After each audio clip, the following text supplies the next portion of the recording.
பொது இடங்களிலேயும் அவர்கள் கழிவுகளை கொண்டு போய் எங்கிட்ட தொழிலாளிகளை வச்சு அதை தரம் பிரிக்கிற பொழுது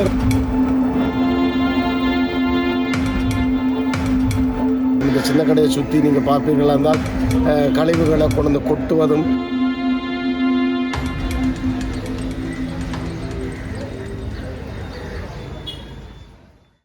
யாழ்ப்பாணத்தின் இதய பகுதியில் இருக்கும் பழமையான சந்தை சின்னக்கடை. அதுக்குள்ளேயே அதிக அலைச்சலோடு இயங்கும் பகுதி மீன் விற்பனை வரிசை. அதிரடியான காலையில் இருந்தே இங்குள்ள வாழ்க்கை தொடங்குகிறது.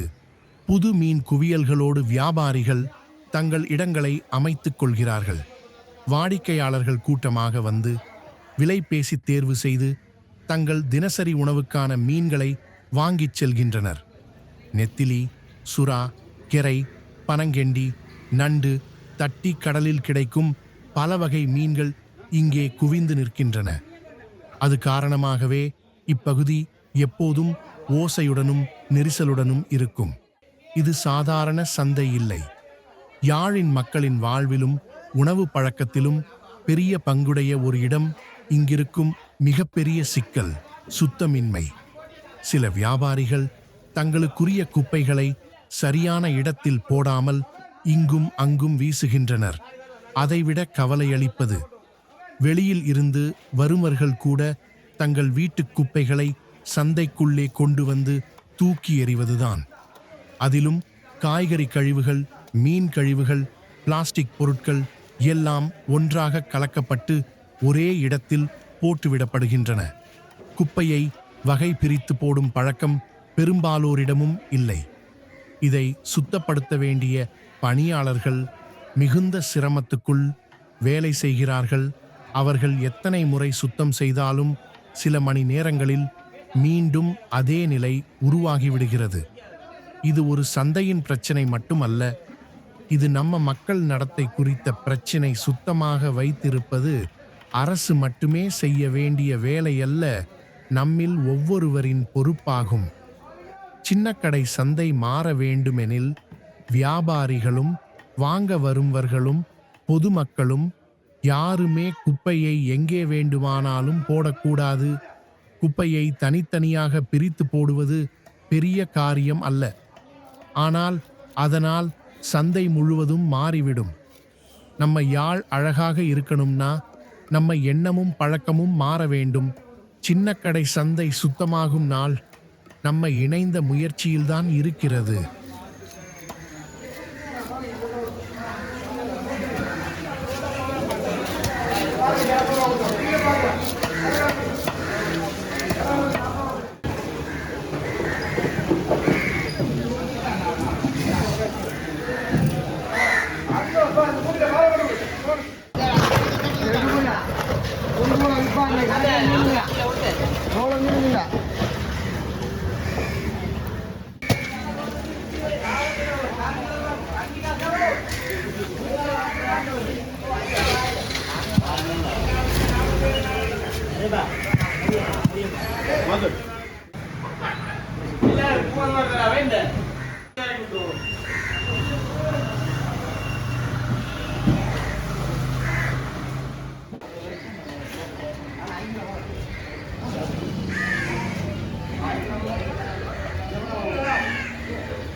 மழை குளிரே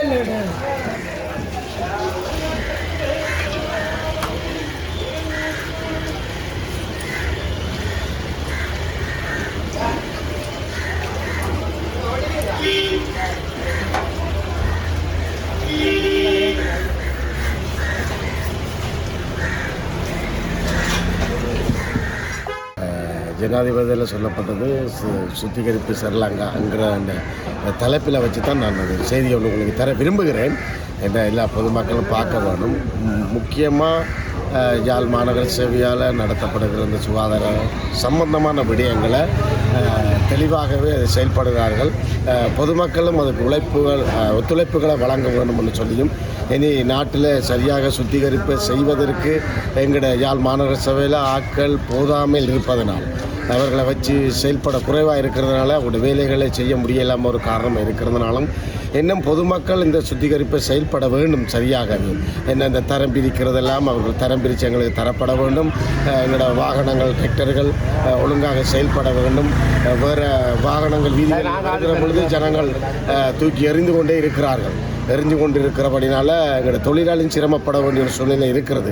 இனி பொது இடங்களிலேயும் அவர்கள் கழிவுகளை கொண்டு போய் எறிகிறதுனால எங்களோட யாழ் மாநகர சபையில் இருக்கிற 45 எம்ஜன் சுமாரும் அவர்களும் சரியாகவே இந்த யாழ் நகர தூய்மையாக படுத்த வேண்டும் என்று சொல்லி மேயர் உட்பட ஆணையாளர் உட்பட யாழ் மாநகர சபை உத்தியோகத்தர் உட்பட வெளிக்கடை உத்தியோகத்தர் உட்பட பிஹெச்கள் வைத்தியசாலைகள் உட்பட அவர்கள் இந்த சுத்திகரிப்பை செயல்பட வேண்டும்ங்கிற ஒரு நல் நோக்கத்தோடு செயல்படுகிறார்கள்.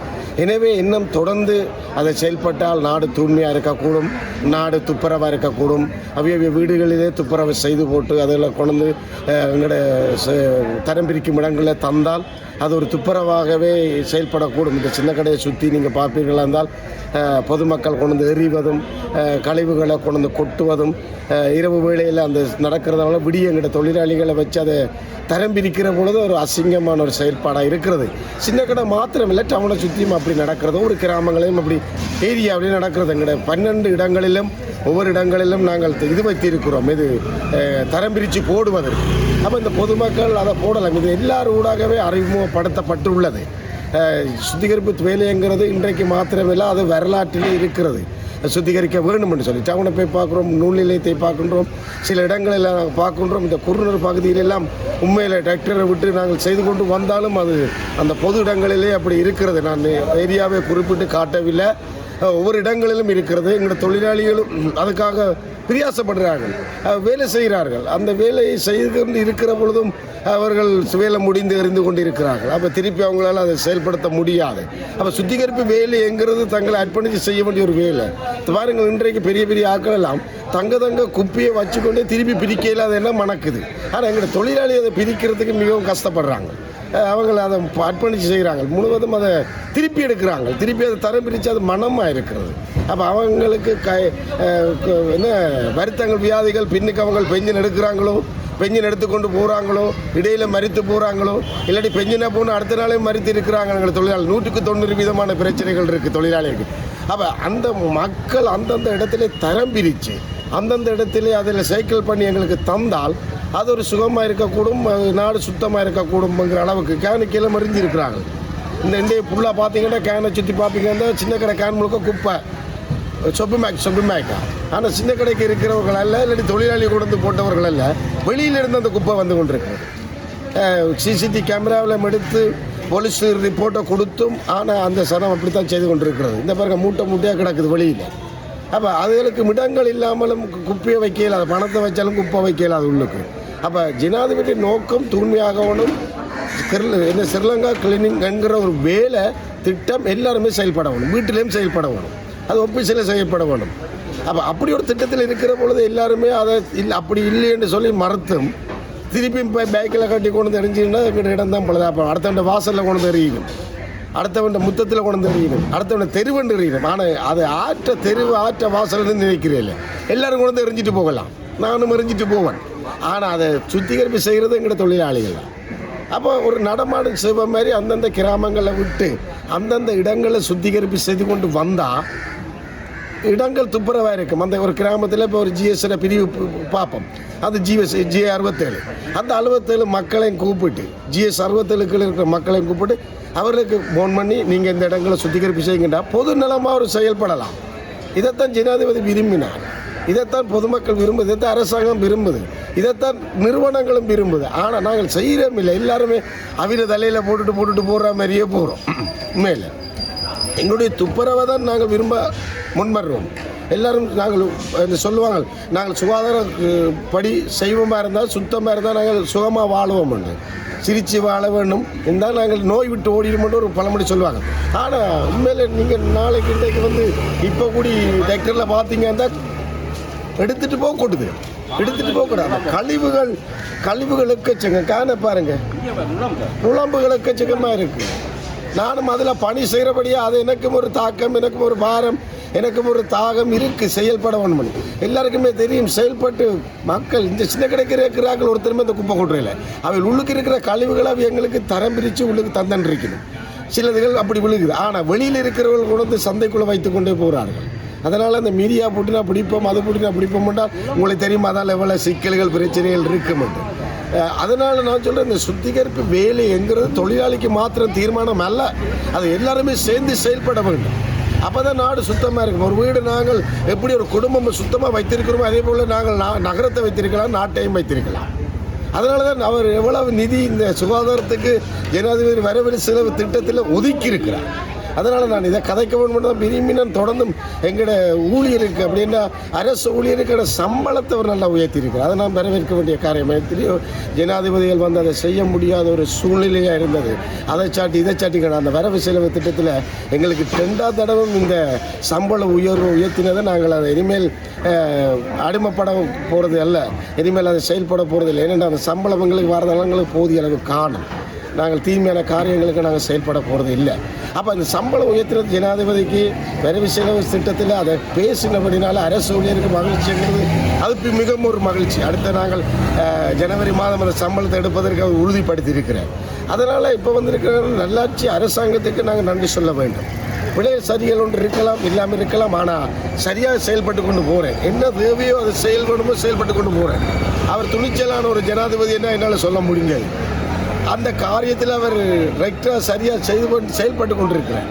அதனால் யாழ் மாநகர சபையும் இதை கஷ்டப்படுக்குது, எம்எம்சிமார் கஷ்டப்படினும், மேயர் கஷ்டப்படினும், அதுக்குள்ளே இருக்கிற யாழ் மாநகர சபை தொழிலாளிகளும் கஷ்டப்படுவோம். நாட்டை சுத்தமாக கொண்டு வருவோம்டா எல்லாருடைய கைகளும் சுத்தமாக இருக்க வேண்டும்.